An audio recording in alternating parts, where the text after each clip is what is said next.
Oh, hey, how you doing? Welcome to Shadoe at Night, you guys. This is the final day of August. It's Wednesday, August the 31st, 2022. Mark Friesen, the Grizzly Patriot, will join us on the show tonight from Saskatoon, get his perspective on a number of things, including there's a story that I just read about 2 hours ago about a young man, captain of a junior hockey team in Ontario, who died suddenly between periods of a game. And the entire left-wing corporate media has been reporting on this, but they're not asking the right questions or question. So I'm going to get to that story. We're going to hear Mark's perspective on that. Whole bunch more tonight, guys. A quarter of Canadians are not watching the news anymore. Why? It's too depressing. That story is coming up. Justin Trudeau seems to feel that climate change is a threat to our national security.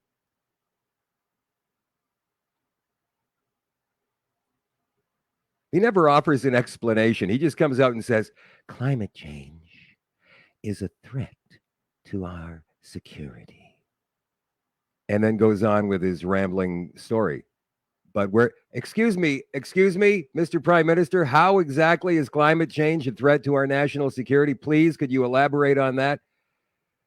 Of course, nobody asks that question because they're all bought and paid for. And even if they did ask that question, I'm sure some kind of rambling response with a lot of ass would be in store for us all. Let's say hello to some people. Hello, Chuck, watching from Kamloops. Hello, Steve. Hello, Barb from Stony Mountain. Linda from Waterloo. Bill from Winkler. Michelle watching from Sarnia. Janet watching from Emerson. I hope you guys are making friends in your communities, because that's the rationale behind why I ask you to put your town or city down in the comment section when you say hello at the beginning of every night, because maybe there's somebody watching who's not as brave as you are to make that comment about who they are and where they're watching from. But maybe they'll reach out to you after the show is over through a private message, and maybe you can get together. A couple of like-minded people getting together, sitting down and having a coffee or a beer, right? That's what this is about, building communities. Hello, Joyce, watching from New Bothwell, and Rodney is watching from Quebec, somewhere in Quebec. Hello, Mireille, watching from Alberta. Cindy's in Winnipeg. Hello, Cindy. Rhonda from Selkirk. Steve from Williams Lake. Cheryl is watching from the Sunshine Coast. Julie from beautiful Hillside Beach. Hello, Marianne, watching from Barrie. Lisa from Burlington. Doug watching from Winnipeg. Phil is watching from Barrie, Ontario. Barb from Calgary. Rodney from Quebec. Michelle is watching from Fort Mac. Nancy from Terrace, British Columbia. That's one of the towns that Burton Cummings sings about in Running Back to Saskatoon, isn't it? Moose Jaw, Broadview, moose 'em in two, running back to Saskatoon. I don't know the other ones. Memphis Terrace and a medicine hat, singing all the prairie tunes. Running back to Saskatoon, Mark Friesen. He's in Saskatoon, and he's going to join us in just a second. The Shadoe at Night live stream is brought to you by CanadaNanoSilver.ca. Check out all of their products. They're fantastic. They're all natural. There's no artificial ingredients in any of them, and I'll tell you more about that stuff before the end of the show. The show is also brought to you by Canada Nano. I've already said Canada Nano. How about Tacit Investigations and Security? Tacit-Investigations.ca. And here he is, the Grizzly Patriot. Mark Friesen is on the show. Thank you for coming on, Mark. I really appreciate it. Good to see you again in such a short period of time. Good to see you too, my friend. I noticed in the comment section, not a lot of folks from Saskatchewan. Where's all your Saskatchewan fans, Shadoe? I don't know.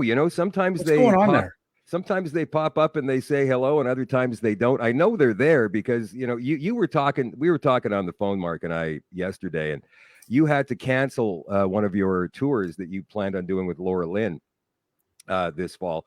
And I had planned on doing something similar, and I've been getting a lot of requests from people in Saskatchewan to stop into their town or city. And So I know, man, there's a lot of viewers in Saskatchewan watching the show every single night. There are. Now they're speaking up. There they are. Okay. See, when all you got to do is ask, my friend. Just a little nudge, hey? Just give them a little nudge. What are your thoughts on this? First of all, everybody, in case you're just tuning in now, there's a story that's circulating through all of the left-wing corporate media about this young man, 19 years old, Ontario Junior B hockey player, dying during a tournament between periods. People said he wasn't feeling well before the start of the game, and then between the second and third period in the dressing room, he collapsed. Paramedics came in. He was rushed to hospital by ambulance, and they couldn't revive him. He was pronounced dead on arrival. Nobody is asking any questions as to why. The town is in shock. The doctors say we'll have some answers in the next few weeks, but nobody is responding appropriately. At least what would have been appropriate before all of this nightmare began, Mark, 2.5 years ago. Now they're just saying we're in shock. We can't believe it. But they're not saying, what the hell's going on here? No, Why but not? I think a lot of it is they can't, because if they ask or demand the answers to those questions, and we're talking about people for the most part who already have been jabbed, then they may have to face the rest of their existence in fear of what could happen to them. So they can't acknowledge it. It's like Volodymyr, right? We can't talk about it. If we don't talk about it, it doesn't exist. And that's the same thing with this. It's like if we don't recognize it or acknowledge it, then it can't hurt me. Then it's out of my consciousness, right? Yeah, I get that. And I understand that point. And I think that would be applicable if we were talking about some random stranger that you'd read about in the newspaper, or some distant sports figure, like you see in soccer players and professional football players dropping dead on the field. But when it's a small town like Ayr, Ontario, where everybody knows everybody else, everybody was probably at the game today watching this happen or hearing about it in the stands. I mean, that must affect you right there in the moment. It's right next door. Don't you think at that point they might start going, there's probably enough experts and authorities in the crowd and in the community that's going to immediately jump on it, tap it down, say, we don't know what this is. We're going to investigate. Give us some time. And then, people's emotions sort of die back a little bit. This is what they all do. They all do this in every community. They dismiss it. They cover it with something. And because nobody wants to take responsibility. Imagine taking responsibility for this, Shadoe. Imagine being a politician. Imagine being a doctor. Imagine being in Saskatchewan Health Authority or any of the other health authorities and actually stepping up and saying, yeah, you know what? We're wrong. They can't do that, because if they do that, imagine the response from the masses, right? Yeah. So we're just going to continue to have people cover this up until you can't cover it up anymore. Well, I think that's what's going on right now in the United States. I've been hearing rumblings. YouTube, and this show is being streamed tonight on YouTube and on Twitter and on Facebook. And YouTube quietly changed their regulations last week. I'm not sure if you're aware of that or not. But now you can say that the vaccines don't stop transmission and they don't stop people getting sick. And you can also say that masks don't work, whereas before that would get you knocked right off the stream instantly. Yes. I've been knocked off YouTube I don't know how many times for those exact things. Yeah. And now they're allowing that stuff. Yeah. And that's an indication that things are, I think a lot of it too is they want to blame Trump, right? Yeah. They want to blame Trump for the jab. And so they have to let people actually do that. So, it's this weird existence. Do you think that is going to transfer to Canada? I was talking about this the other night and I thought, all right, so if they acknowledge that this vaccine can be harmful to people in the United States, if the media starts saying, okay, we acknowledge that there are some people who have suffered some injuries from this, it's all political down there, right? I mean, they're trying to blame Trump for the vaccine, as you just pointed out. But how is that going to play in Canada? Well, it has to. We're so interconnected with America. Our media crosses the border. All of our issues cross borders. There's no fence there. There's no wall there. There's the internet is there's nothing. So of course it's gonna leak and bleed into our country. And hopefully that's a good thing. Hopefully people will start, asking questions. And I've said this probably since the start of this thing, that America is going to lead us out of this mess as they do with everything else.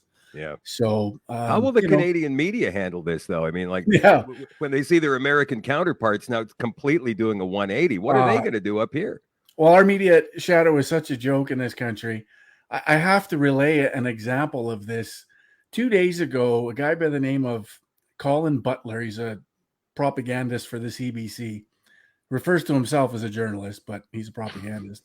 Anyways, he writes this whole long article, forwarding, of course, the narrative that the UN wants to forward on, which, everybody's a conspiracy theorist if you question any of these things. So he writes this whole thing in relation to us eating bugs and how the World Economic Forum wants to us to eat bugs as a protein replacement to beef and chicken and pork and everything else. So he writes this whole long trope about conspiracy theorists and how, automatically it's become this international conspiracy that everybody wants people eating bugs. And he tried to suggest in the article that it was actually this plant in London was for pet food, right? And he completely denied that they want us to eat bugs. And so I called him on it on Twitter, and I showed him the World Economic Forum. My Google search was "eat bugs WEF," and the first thing that comes up is the World Economic Forum suggesting we should eat bugs. And so I called him on it. I showed him this, and then I showed him a CBC article that was promoting humans eating bugs. And are your fellow journalists also conspiracy theorists, right? And then the next day after calling, what does he do? He then promotes the idea. It's just these people are insane, man. Yeah, they're just following along. I have no idea where the critical thinking has gone in journalism, in the media. Well, I mean, they're not paid to think, Shadoe. They're paid to forward a narrative, right? You know what? It used to be that they were. I mean, I was involved in it for many years, my friend. I know exactly. I mean, like there were so many spirited discussions in newsrooms over 35 years or 37 years, whatever. I mean, people were disagree, but the bottom line was we all came up with a plan at the end of the day, how we would attack something based upon trying to get all sides of the story into it. Now, when I left it 3 or 4 years ago, I can tell you that people would be walking around with their heads down, looking at their feet, just listening to the boss tell them what to say and what to do. Because I wanted to ask you that because I try to put myself in their shoes, right? Like, are they writing articles and then it's going to the editor and the editor is chucking paragraphs out and telling them to reword this and that to fit the narrative? Like, is that what's happening? Or are these people they're just doing what they're told? Well, I think there's a few different types of media people these days. You've got the young ones, the fresh grads out of the left-wing universities like Ryerson and Toronto and whatnot, and they absolutely believe everything they're saying. And they've actually been taught, for 2 or 3 years in university to do yellow journalism, right? They think that they are coming right down the middle of a story when in fact they're so far off the mark. But they would never know that. Then you've got people who are just getting along to go along, right? These are the guys who have been around for 10, 15 years. They see there's a problem, but they need the paycheck and they need the benefits because they've got kids in school. They need the dental plan. They need the money for the house payments and the groceries and the car and all of that stuff. Right. And then you've got the guys who are climbing the corporate ladder, hungry to push the narrative.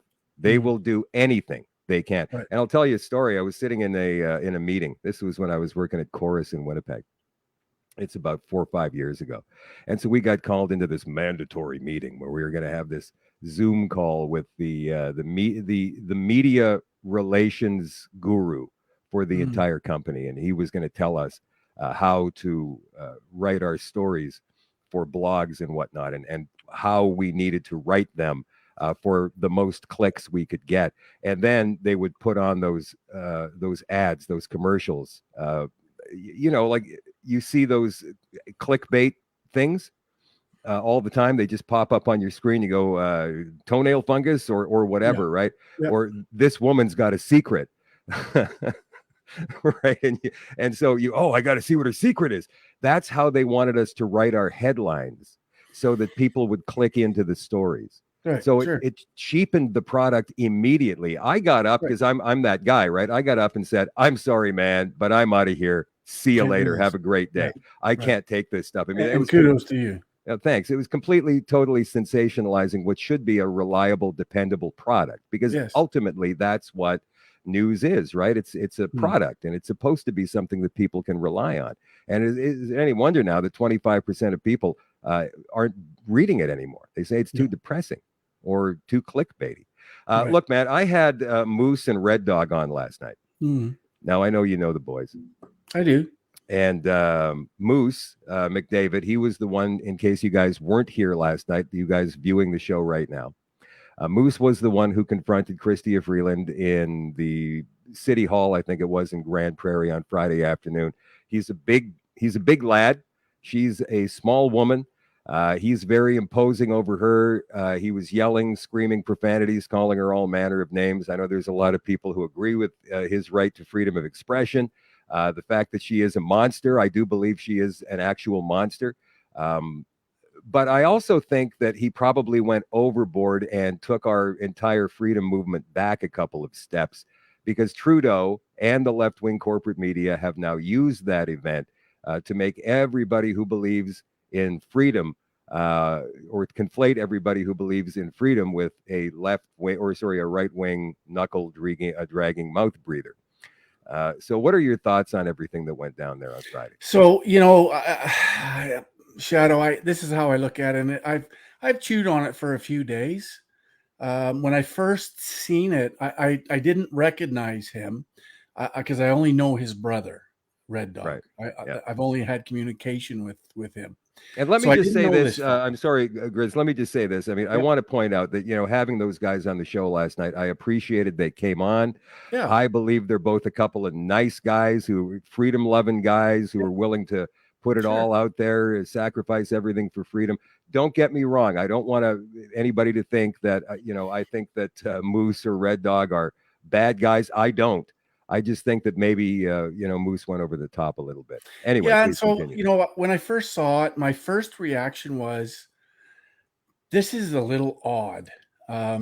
They're standing outside. They're talking about meeting with Chrystia Freeland because she's in town. And then they go inside and lo and behold, there she is. So I question everything I see. And I had to ask the question. I asked it on Twitter. Does anybody know that guy as somebody that's just a regular Joe? Or is he some sort of an actor that the Liberals have put together to help denounce the freedom movement? Because they sure are using it, right? So it looked like it could have been a whole setup thing. But then I found out that it was Red Dog's brother, Moose. And so I was like, okay. So I sat back and I chewed on that for a while.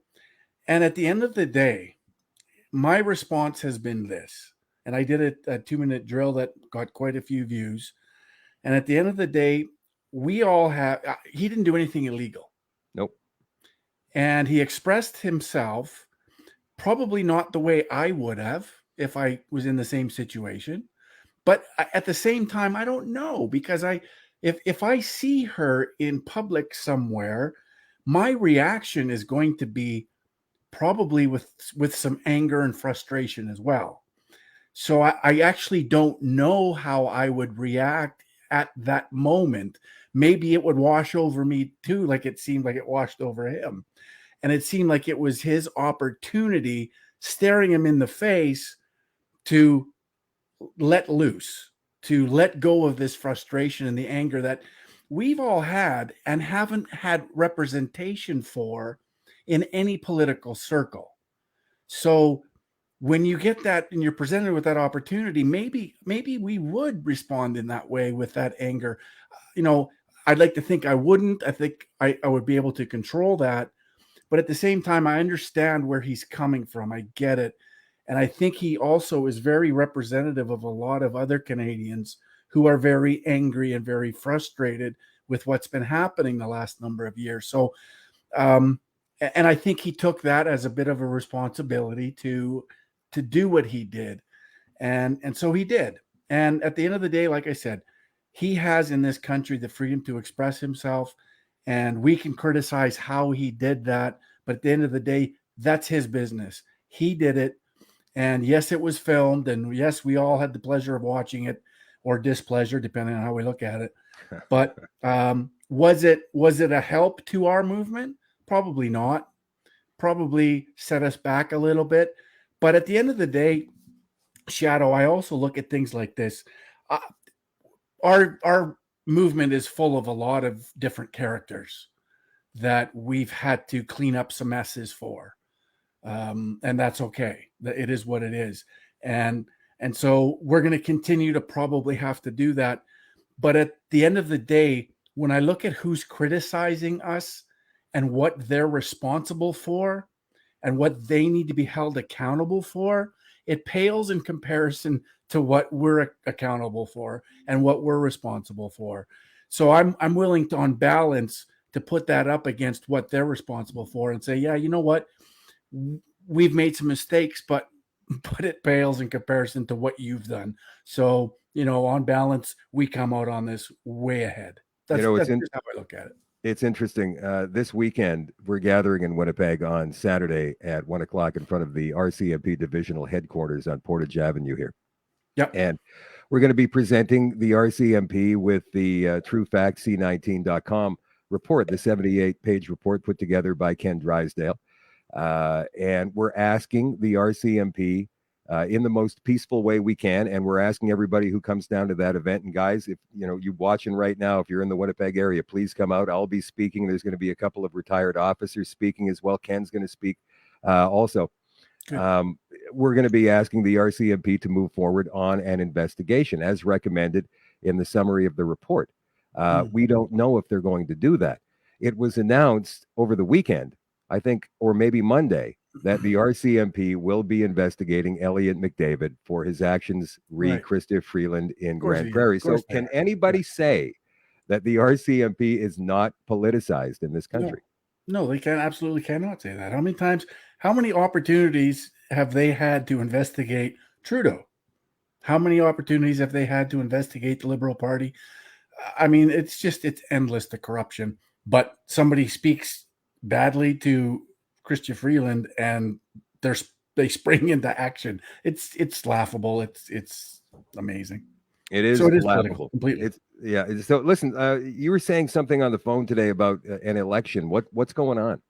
Yeah, so that's one of the reasons we had to. Well, I guess the tour isn't canceled after all. Laura Lynn's going ahead with it with some other people that she's involved with. So that's good. I'm glad that she's taking advantage of that and carrying on. I had to pull out. I had committed a couple of weeks ago to the Buffalo Party of Saskatchewan to run as their candidate in a by-election in Saskatoon for the seat that the NDP leader Ryan Miley stepped down from. And so that seat needs to be filled. So the by-election was called. Now, we didn't anticipate the by-election being called until they were sitting in the legislature towards the end of October, which would have meant the November campaign, possibly an early December election. That's what we sort of anticipated. And then Scott Moe got political himself and decided to drop the writ 2 days ago out of the blue. And so we've immediately sprung into action. I had to cancel my end of the tour to focus on this campaign that I committed to. So here we go. So what is the Buffalo Party? Explain, please. Well, so the Buffalo Party is a party. Most people would classify it as another party on the right in Saskatchewan, but it's a party that's really grassroots, representing, the regular folks in Saskatchewan, the energy workers, the farmers, the ranchers, and of course, freedom fighters. They've taken a hard position against the mandates and restrictions that Moe and the Sask Party put into place.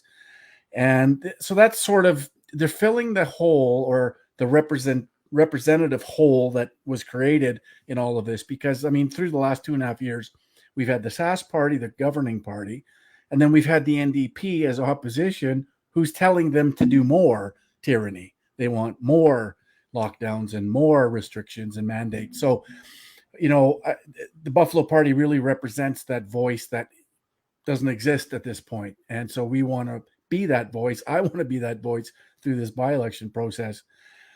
And And they're the only alternative to the establishment in Saskatchewan at this point. There's two other parties that are trying to get signatures and trying to get themselves registered. They're not going to be able to do it in time for this by-election. So really, when they asked me, I took a few days to decide if this was something I wanted to do, and I couldn't come up with a reason not to.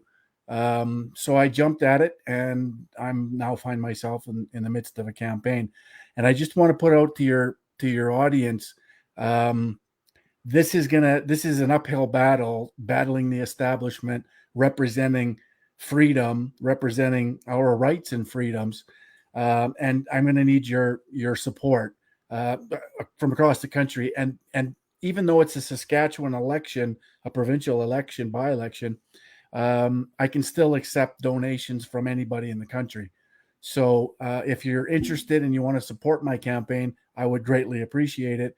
Buffalo Party, bpsk.ca, and that's how we can do it.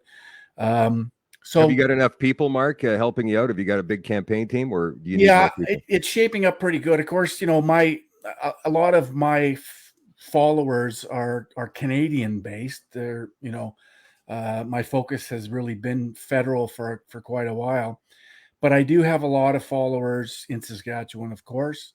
And the tough part is this is Saskatoon-Meewasin. It's a city riding. It's an interesting riding, though, because last election, there was only about 4,500 people that exercised their right to vote out of just about 13,000. So there's a lot of people that weren't inspired to vote last time that I'm hoping to inspire to vote to get somebody in the ledge to turn some tables over and start being actual opposition and asking the tough questions and talking about just what we wonder why nobody talks about, the jab and how it's hurting people. Like, my email box is full. My messages are full of people that know, and there are people that have been injured or know people that have been killed by these things. And nobody's talking about it in that's elected as representatives. So we need to change that. We need to change that across the board. So I encourage everyone here, if you have an opportunity to run, municipally or provincially or federally, do it. Get involved. That's the best platform. I mean, the first 2 days I was interviewed by two mainstream media platforms, and they actually took my words and they printed them. And I that's saw what we that. I need. saw your TV interview, and I went, "Oh wow, how's this going to wind up? I wonder." Yeah, right. So it's important that we take advantage of the platform that's afforded us to get our message and get some of this narrative, our narrative, into the mainstream. It's incredibly important. So yeah. So here we go. So what do you see coming this winter, Mark? What's going to be the first thing? Well, it's going to be really tough in Saskatchewan for Scott Moe and the Sask Party to come back with mandates. A few days ago, Dr. Shahab announced that he wants people to start wearing masks again. And I'm looking around everywhere I go in town, shop, grocery stores, whatever, and nobody's wearing masks. The odd one or two, whatever. But in general, everyone's ignoring what the government is trying to get them to do. So that's a good sign. So they're going to have a hard time, I think, pushing any more mandates and restrictions in this province if they ever want to be elected again. How this is going to play out in other provinces, I think BC is going to be in for some hurt. I think Ontario is going to be in for some hurt, possibly Manitoba, possibly even Alberta. I mean, Saskatchewan's this neat little province where we're still over 50% rural, and those folks don't like the government telling them what to do. So, and that's actually the Sask Party's base. So Yeah, they're playing with fire a little bit there. So it's when you compare that to, say, Alberta, where you have Calgary and Edmonton, which is the lion's share of that population in that province, it's a little tougher, right? And even Manitoba, you have Winnipeg, which is, a good portion of the population lives there. yeah, And 3/4. BC is the same, right? You have the Lower Mainland, which is, it's tough. It's tough. So I mean, I get it. So Saskatchewan's this neat little province where we can still affect change in the direction we want it to go. So there's this gathering that is coming up in a town north of Winnipeg a week and a half from now. And there's purportedly going to be hundreds of people from all over the country attending, including Marcus Ray. Now, I don't want to talk too much about him because this gathering is supposed to be a meeting of the minds, a gathering of love, and what to do, deciding next steps, how we go forward, how we continue the fight. But I don't know if they're really going to come up with much or come to any decisions as to agree to disagree. But yeah, it's hard to figure out, if there's an agenda behind this. Like, I'm not involved in it at all because obviously we were planning a tour through Alberta and BC during that time, so there was no plans to go out there. Now I'm in the middle of a campaign, so I won't be part of it. I don't know. Is there going to be a lot of people that show up? I don't know. I haven't, to be honest with you, I don't hear a lot about it.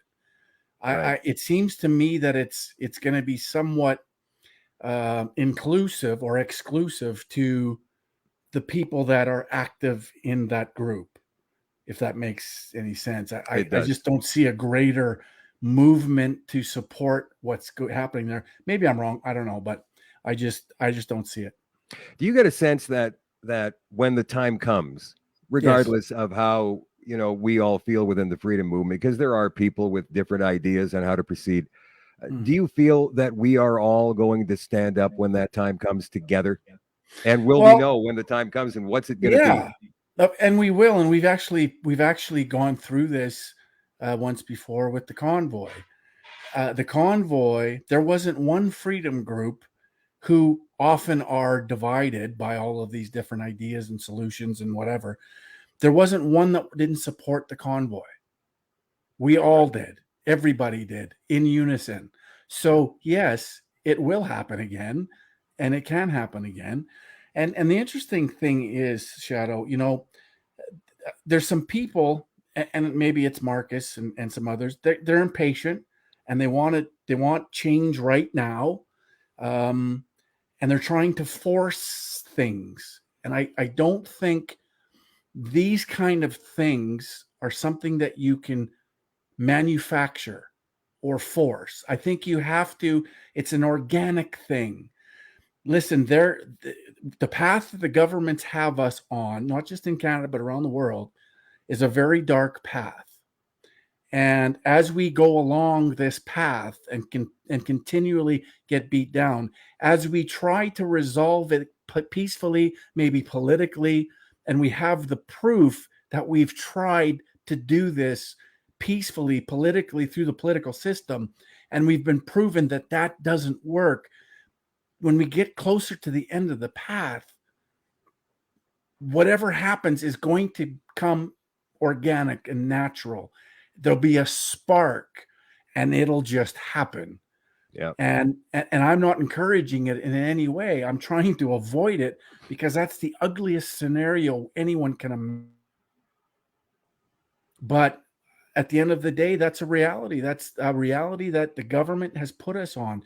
When you shut people's ability to speak, when you don't have representation for people, we see what's happening. We see people like our friend Elliot, what's his last name? McDavid. Yeah. His anger, his frustration bubbled over and he said some things. And again, there was no threats, there was no violence, but that stuff's going to continue to percolate. And it's on a dark path and hopefully we can avoid it. But, you just can't force it. You can't manufacture this. Exactly. Like, the reason, and I was talking to the boys about this last night, the reason that the Freedom Convoy was so successful is because we were just coming out of a dark time where people for a second year in a row couldn't see their families over Christmas, right, depending on what province you lived in. People were still locked down. Yeah. The truckers were facing a mandate of having to be vaccinated at a certain date. I think it was January 14th, or they wouldn't be allowed to cross the border. And that's why the thing began. But as they started to roll across the country, it started to pick up steam. And as you say, it became an organic grassroots movement that became unstoppable. Yes. And I do believe that that is going to happen again. It could be a bad judicial decision. It might be another mandate. But, something you said still resonates with me when you said a few months ago, you said people are, by and large, people are not going to get active and stand up against this until they're somehow affected personally. 100%. Absolutely. And that's, you know, that's the thing. It's all of these things that we've been through, that we're going through right now, and we're going to go through, are all necessary. It's all part of the process of getting to that point of critical mass, where we then, as a people, as a unified people, dictate to the government what the terms are going to be. We're not there yet, and we will get there, because people are going to be affected. And I've watched it just in the last few months with inflation, cost of living, taxes. People are struggling. Bills aren't getting paid, and there's a lot of concern out there, and they're starting to lift their head above the foxhole a little bit. And I've talked about people living in their bubble, and they don't want Mark Friesen to burst their bubble because it's nice in their bubble. Yeah. So Mark Friesen might not be able to burst it, but the consequences of reality are going to burst those bubbles. And that's when all of these seeds that we've planted will germinate and sprout, and they come to us, and we have to be that place for them to come to, because we have to reach critical mass. And when we do, again, we'll be in a position then to dictate to the government how this is going to work. Yeah. But we can't do it until we reach that, and we're not there. It's interesting. I've been telling people, and I believe this myself, that we'll know when that moment comes, when we see a huge outpouring of support in the streets, just a grassroots movement. Arthur Pawlowski was on the show last week. I think it was last Tuesday, and he lived through the Solidarity movement in Poland in the 80s. And he said that movement, because they were under the thumb of a very totalitarian communist dictatorship then, and people were scared to speak. You had to wait in line for 3 days for a loaf of bread. I mean, it was bad. So the Solidarity movement starts off small in the beginning, peaceful, he said, always, and it just grew in steam to the point where there were hundreds of thousands of people in the streets, just kind of standing there, with their arms up, going, no, that's it, no more. Right. What is a government outside of pulling a Tiananmen Square supposed to do about something like that? There's nothing. Well, and that's it. And that's critical mass. And that's that point. That's that place where the people will dictate to the government what the terms are going to be. And we're not there, but we, even in that experience, I'm sure there was lots of people way before that were screaming and yelling, "This is insane. Why are we accepting this?" And very frustrated and very impatient, and wondering when we're going to stand up to this tyranny. But it happened. But it happened because human nature is what it is. And it happened organically, and it happened naturally. And it's a beautiful thing when it happens.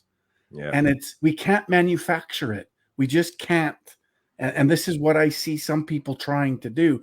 And this idea, Shadoe, that we can force unity in a group of people who cherish individual freedom. You're not going to force that unity. No. You can't, because we all are fighting for individual freedom. Yeah. We're all these people that cherish that and have our own ideas and own solutions. And that's okay. We have to accept that we're all on different paths going in the same direction. And at some point, those paths are guaranteed to merge. It's inevitable that they will. Do you ever read the comments of your own shows? Very, very little. Yeah, me too. But I do occasionally when there's a colorful or divisive character who appears on the show, like last night, right?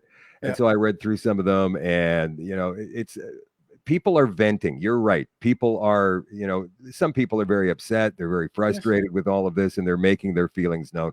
And that's what we encourage, right? That's just what Mark said. I mean, like, how can you, promote unity in a group of people who are fighting for individual freedoms when everybody has got a slightly different thought as to how to achieve what we want to achieve going forward, man? That's a great thought. Always well spoken. Mark, thank you for coming on the show tonight. Good luck in the by-election, my friend. I hope you win. I want to get a voice like ours into some legislature somewhere in this country very soon. 100%. Thanks, Shadoe, and I always love coming on your show. We seem to have a very good discussion every time I'm here. So cool. Anytime. Thanks, Mark. We'll talk to you again soon. All right. Thanks, man. Okay, man. Grizzly Patriot Mark Friesen on the show tonight. Talking some sense, right? I mean, come on, guys. It's, we have to be reasonable with each other. My mood will fluctuate like yours does. Sometimes within 5 minutes, I'm in a good mood, then I'm not. Then I'm in a medium mood, mediocre. It's just kind of like that. And it's been like that for quite some time because of all of the frustrations that we faced and all of the criticisms that I face on a daily basis, whether it's from somebody who doesn't agree with me about something I've said, or somebody from the other side who's still calling me an asshat conspiracy theorist or whatever.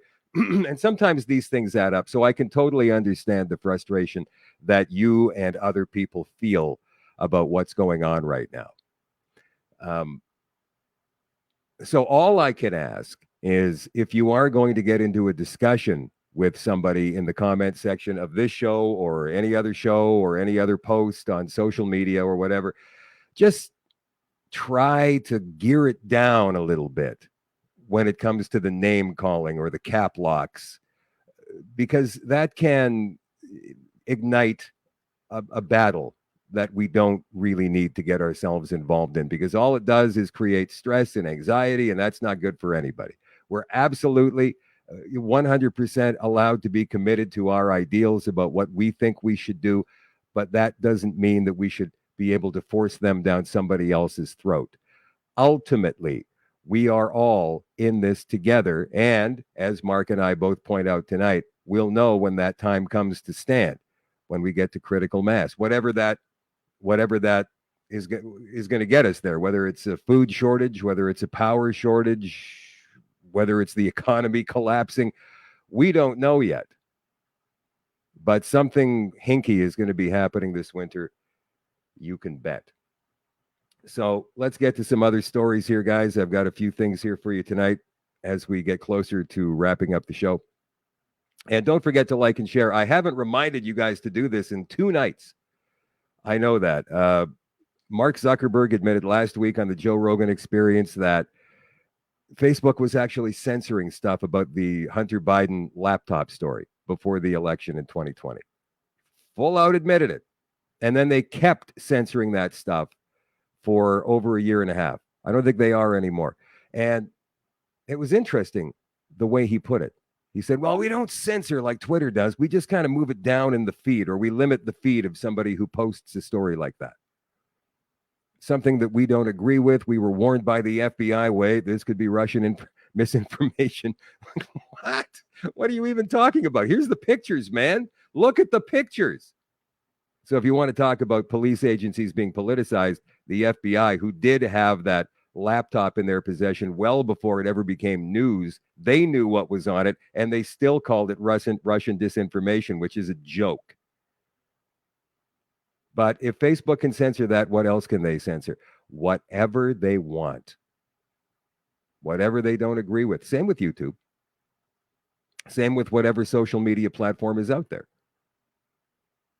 Right? So in order to get more people to hear this show and others like this show, I'm going to ask you guys to like the show, because when you hit the like button, what happens is it generates itself down through your newsfeed, and other people might see it and click on it and go, oh, I like this. And maybe they'll hear something in that moment where they go, that makes a lot of sense. And then you've planted a seed. When you share it, it's even better. So like and share. Let's get the show out to as many people as we possibly can. All right, I was talking with Mark about this a little bit earlier in the show. A story from the hub.ca about a quarter of Canadians tuning out too depressing political news.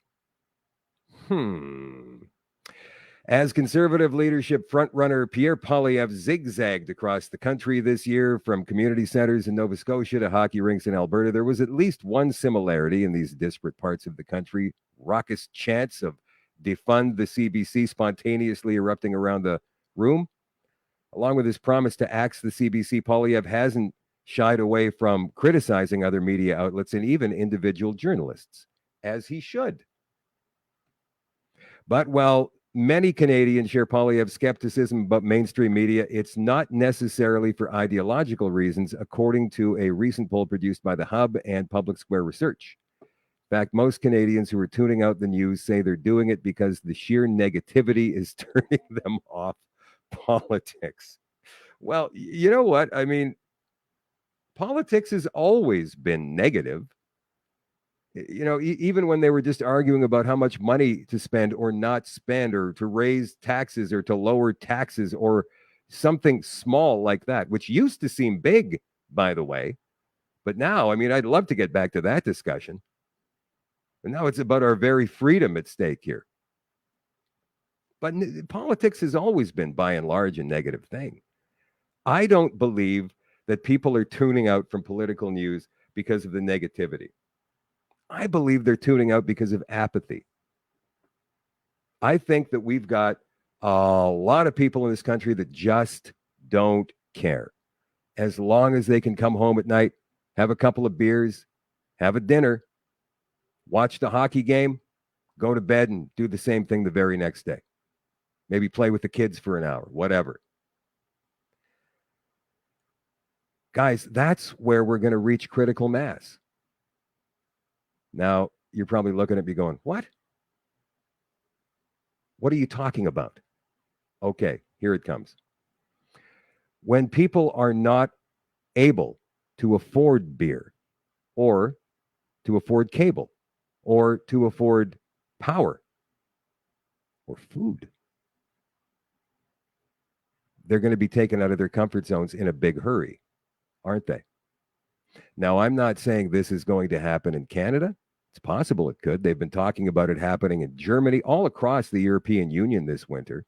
I'm not sure if you've been keeping up on that news. Definitely in the UK. They're talking about 70% of pubs closing down because they won't afford to be able to power their businesses.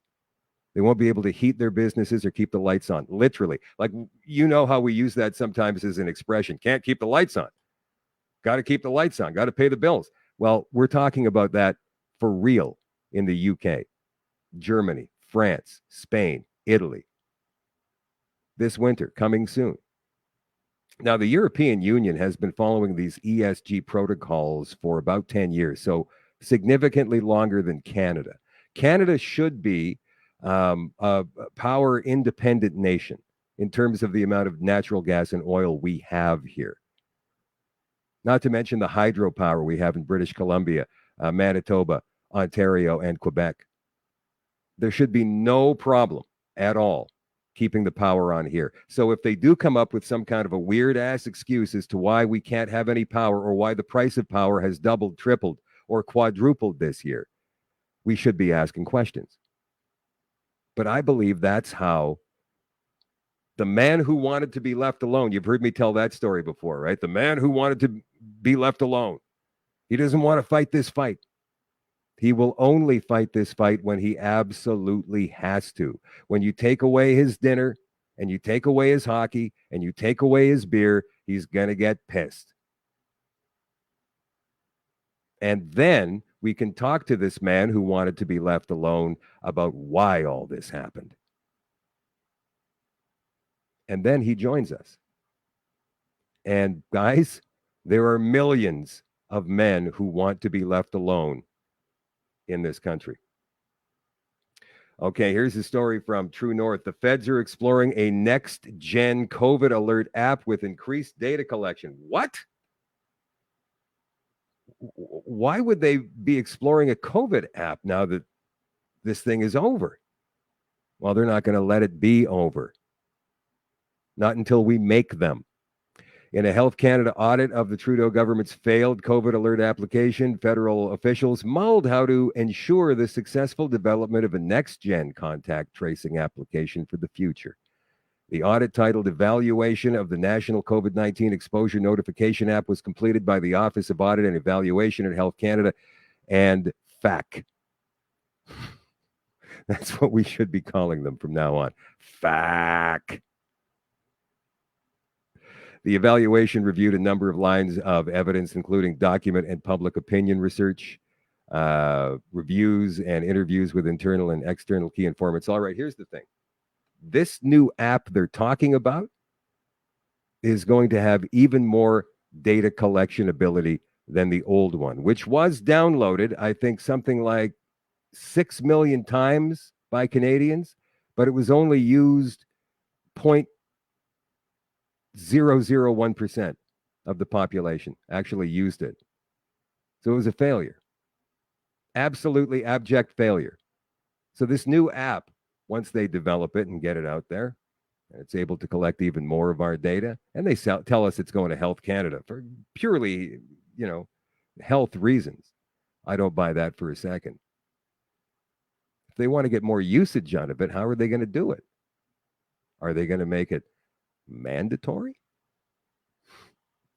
We will not put anything past Justin Trudeau at this point. By the way, it's becoming, in the Ottawa bubble, from what I hear, it's becoming more and more and more likely that there will be an election call sometime this fall.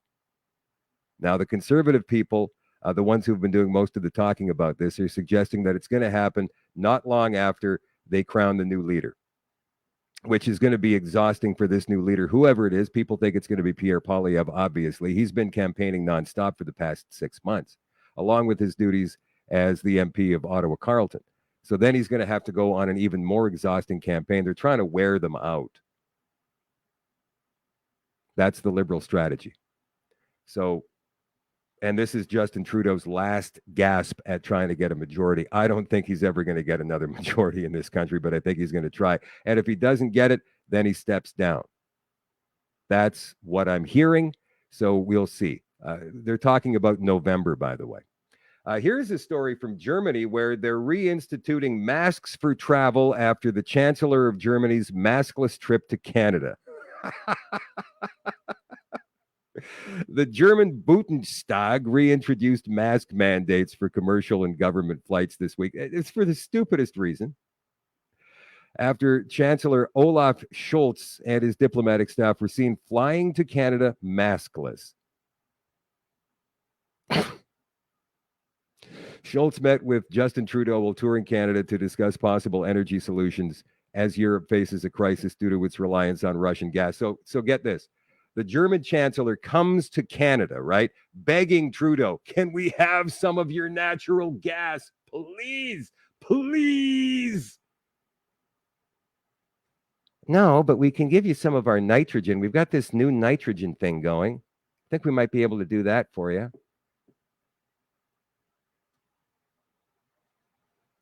Justin, you just said no to billions of dollars being pumped into the Canadian economy, all based upon your ideological rationale of the Green New Deal. And that's what it is, by the way, guys. When we all laughed at this 3 years ago, remember? Green New Deal. This is what it is. And it's worldwide. Anyway, German language media outlets like Weds and Die Schulz reported on Scholz's visit and the contradictory nature of the COVID mandates. The fact that hardly anyone wore a mask on Scholz and Habeck's government plane is actually not worth mentioning. Traveling like this should have been normal for a long time, wrote Welt journalist Tim Rohn in German. But other rules still apply to all other citizens without mercy. So instead of getting rid of all of those other rules like they should have, what did they do? They reinstituted them for everybody. Because COVID logic strikes again. If you can believe it. Here's another one. This story comes from LC.org, the Liberty Council. The FDA in the United States has authorized that new COVID shot, the new booster, the bivalent one, without proper testing.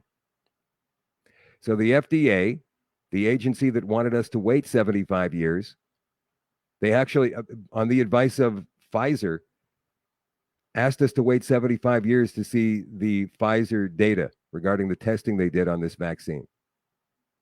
The FDA, the U.S. Food and Drug Administration, actually asked the court to wait 75 years before revealing to the public what's in that data. Of course, the court said no. So we're still getting periodic leaks of all that stuff. But this stuff is the new testing that they've kind of released. So the FDA has authorized the new boosters today for the Moderna and Pfizer-BioNTech COVID-19 shots, even though the companies have not completed trials on human subjects and without the injections going before an advisory panel of doctors. The FDA announced today that it has amended the emergency use authorizations of the Moderna COVID vaccine and the Pfizer-BioNTech COVID vaccine to authorize bivalent formulations of the vaccines for use as a single booster dose at least 2 months following primary or booster vaccination. The bivalent vaccines, which we will also refer to as updated boosters, contain 2 messenger RNA components, not just one anymore. Now it's 2, because they're going to be targeting 2 strains. What could go wrong? Now, the data they did release on the testing, guys, they tested this on 8 mice. 8 mice. And so far, there haven't been any adverse reactions. So because of that, the FDA has authorized, at least for emergency use, this new vaccine. Not authorized yet in Canada, but you can bet that it will be, because it always is. This is going to be the second last story of the night before we shut her down. From LifeSite News. Trudeau says climate change makes Canada more vulnerable to military attack. Huh? What? Can anybody explain that to me? Please. I'm waiting. Put it down in the comments. Can anybody explain to me? Can anybody make sense of this? Now, I know that not many people watching the show tonight, if ever, can think like a leftist Marxist. So very difficult to try and decipher what the hell's going on in that brain of his. You can take a shot. I'd love to hear what you have to say. Trudeau says climate change makes Canada more vulnerable to military attack. I know, Kurt, Mars sounds pretty good right now. Anthony says it's not supposed to make sense. You know, you're right. I saw Dan Bongino talking about that today, talking about the left. And Bongino was saying they're hypocrites. And you can point out their hypocrisy all day long, and it won't matter. It will not affect them, because that's what they are. And they know it. And they have no shame, these people. You could call them out on a blatant lie with proof, and they will absolutely not bat an eye to that. Yeah, that's the way Democrats do it down in the United States, and that's the way liberals, they're not liberals, by the way, they're Marxists, that's the way liberals do it in Canada. Worst of all, this clown here, followed very closely by Chrystia Freeland. That's right. So anyway, let's find out exactly how he makes sense of this, if at all. From Cold Lake, Alberta. With the head of NATO at his side, Canadian Prime Minister Justin Trudeau bizarrely suggested climate change purportedly affecting the nation's north is a threat to national security, despite the fact Canada has minimal military presence in the Arctic. Speaking from Canadian Force Base Cold Lake this past Friday, Trudeau said that Canada's military might have to change tactics to adapt to their supposedly changing terrain, because it's clear to researchers, military experts, and both the Secretary General and I that climate change is a risk multiplier, Trudeau said. Not only are wildfires and floods increasing aid demands on the Canadian Air Force, but globally, climate change is raising the risk of conflict. We need to take action to address its impacts on national and international security. Let's go back a second there. Climate change is raising the risk of conflict. Conflict. What?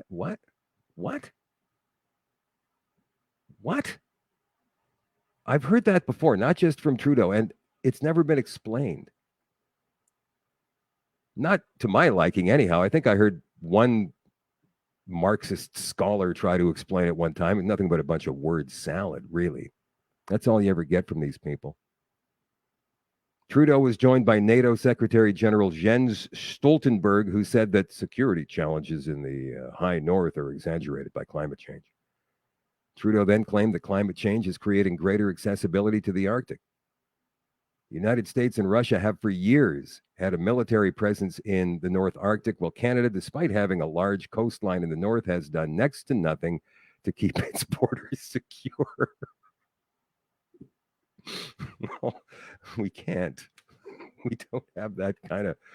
So I just don't understand. Now, here's something else, guys. I mean, there's people out there. I was having this discussion, this climate change discussion today on, I forget if it was Facebook or what other social media it was.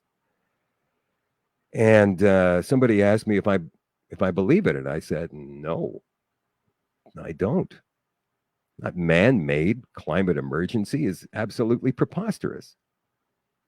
I follow Patrick Moore on Twitter and on YouTube, and I've watched so many videos from other people. Michael Schellenberg is another one. I think he's going to try to run for governor in California in the next year or two. And there's no evidence of anything. And then the argument I used simply, Justin Trudeau has made a larger carbon footprint in the last 2 months with all the flying back and forth and down to South America and here, there, and everywhere he's going. Flying private jet, government jet on our dime. He's created a larger carbon footprint in the last 2 months than 10,000 Canadians would over the course of their entire lives. Barack Obama owns a mansion on the ocean, Martha's Vineyard.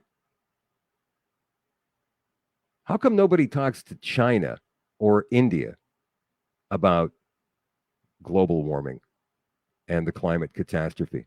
Because they're the two biggest polluters in the world. Why doesn't Greta Thunberg go to China and tell them to stop using coal? Does any of this make sense? Of course not. Because it's a racket. That's why. If this were a real problem, then there would be no flights, or they'd be minimal. Barack Obama would not own a house in Martha's Vineyard right on the ocean if the oceans were rising. And the United States would have threatened all of their military might at China in order to get them to stop using their coal plants. There are thousands and thousands and thousands and thousands of coal plants, enough to keep 1.5 billion people warm.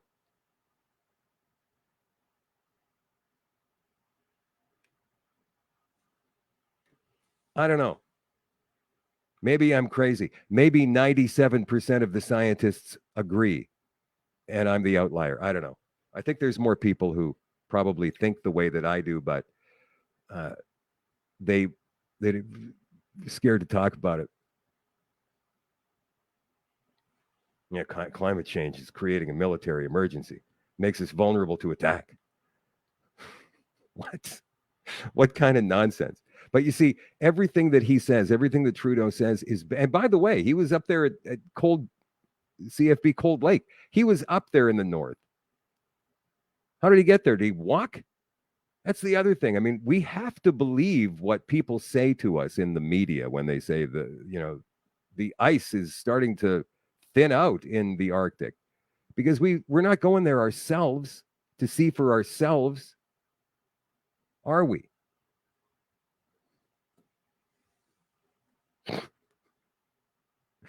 It's absurd.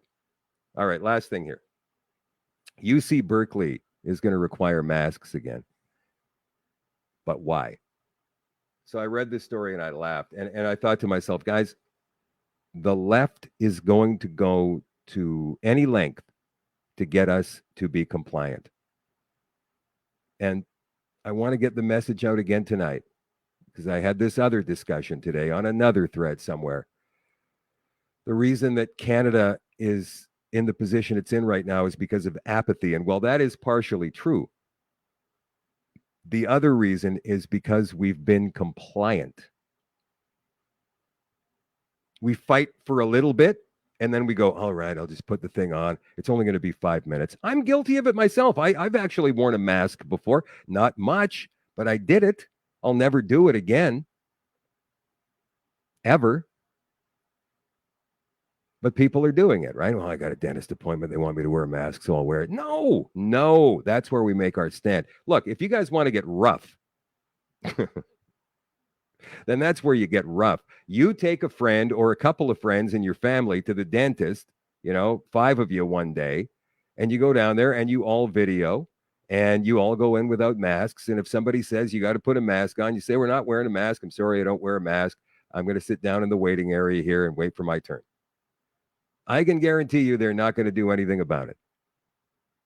Same with the doctor's office. Like I said last night, the only time you'll probably have a problem with that would be a hospital because of security. But they're going to keep trying this. They're going to keep trying to implement this stuff on us until we say, that's it. Enough is enough.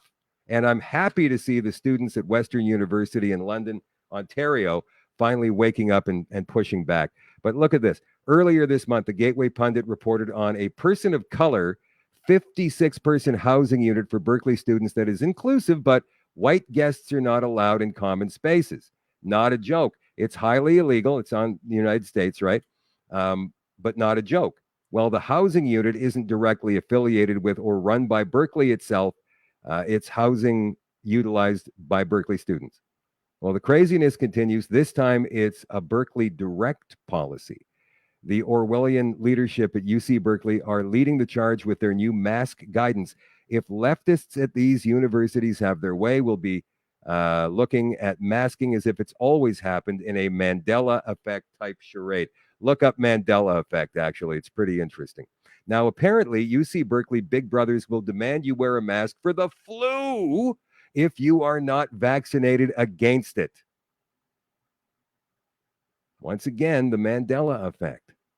If these institutes of indoctrination have their way, a generation to come will reminisce on the past and won't remember a flu season when we didn't wear masks.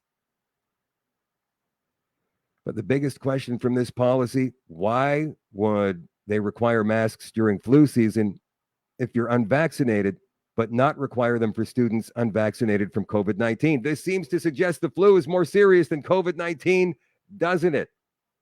So once again, the rules make no sense. And when the rules stop making sense, we do not need to follow them. Now, there's people who are going to say, I know it doesn't make sense, but the law is the law. Applies to everybody. You got to follow it. Nope.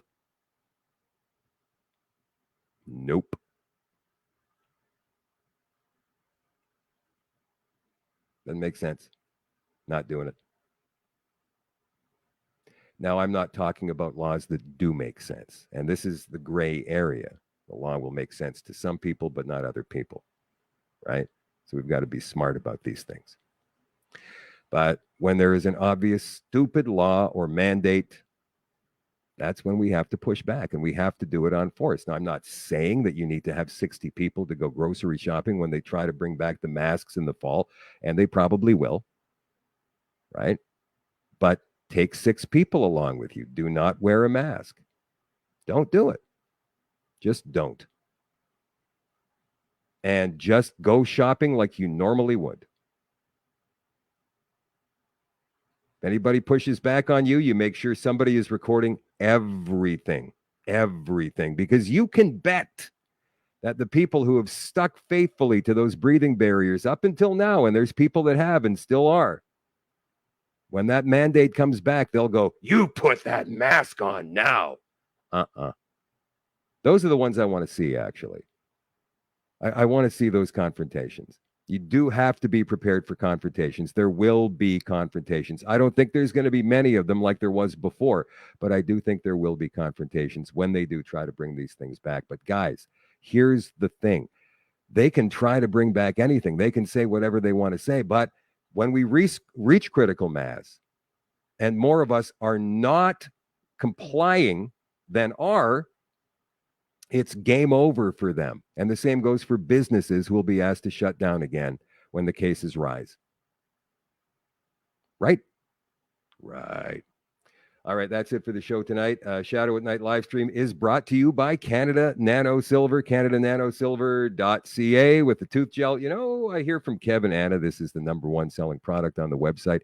And every time I hear that, it surprises me because I would think it would be the skin cream or the immune support. But no, by a mile, they say. The tooth gel and the toothpaste here, CanadaNanoSilver.ca, helps to support oral hygiene, triple action formula, the power of silver salt technology, and therapeutic grade peppermint oil, probiotic friendly, independent clinical trials showed significant results in as little as 1 week, up to 12 hours of protection. Independent studies have shown silver salt technology to be up to 10 times more effective than products containing up to 3,000 parts per million of silver. Naturally promotes clean and healthy teeth and gums with natural and organic ingredients. And the best part about this, guys, is there is no fluoride in this stuff, in the tooth gel or in the toothpaste. So check it out for yourself, man. Canada Nano Silver, CanadaNanoSilver.ca. By the way, Kevin Anna tell me they won't be at the Grand Marais Market on Friday, but they will be at Camp Hope. Is it Camp Hope this weekend, Kev? Or is it Victoria Beach? Okay, I'm going to check that. Hang on just a minute. I'm going to check that right now because I don't want to give out the wrong information.